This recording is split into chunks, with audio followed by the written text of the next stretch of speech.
Sir আমাকে রেস্টুরেন্টে তো কোনো বেচা কিনে হইতে আছে না, কি করি? খারা একটা আইডিয়া পাইছি। কি?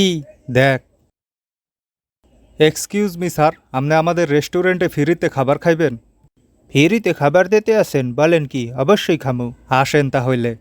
স্যার ফ্রিতে খাবার বেচলে লাভ হইবে কেমনে? দেখতে থাক কি হয়। স্যার এলন আমাদের স্পেশাল স্যুপ, একদম ফ্রি। দেন। স্যার আরে চুপ করে খালি দেখ কি হয়। ইস, এগুলা সারাতে বসছে। এক্সকিউজ মি, টিস্যু দেন তো। স্যার টিস্যু একটা 5 টাকা। কি বলেন?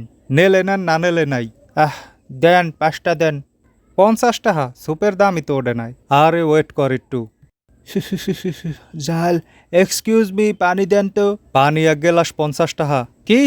উফ, জাল। দেন দেন, তাড়াতাড়ি দেন। নেন। এই তো একটু একটু লাভ হইতে আছে, আর হইবে দেখ। উফ, পেটে ব্যথা। এক্সকিউজ মি, আপনাদের বাথরুমটা কোন দিকে? স্যার বাথরুমের চাবি এই যে, 50 টাকা দিলে চাবি পাইবেন। কি? এ কেমন বাটপারি! উফ। আচ্ছা দেন। নেন। ওহ, সেই লাভ হইতে আছে স্যার, আরও আছে ওয়েট। এক্সকিউজ মি, বাথরুমে দেখি পানি নাই। 50 টাকা দিলে পানি পাইবেন। ওহ, আচ্ছা দেন। ওহ, অনেক টাকা লাভ। আর একটু বাকি আছে। টিস্যু তো নাই, টয়লেট টিস্যু। টিস্যু 50 টাকা। দেন। স্যার সেই একটা আইডিয়া। হয়। Hands up. শাল আর পুতেরা রেস্টুরেন্টের নামে বাটপারি করস, চল থানায় চল।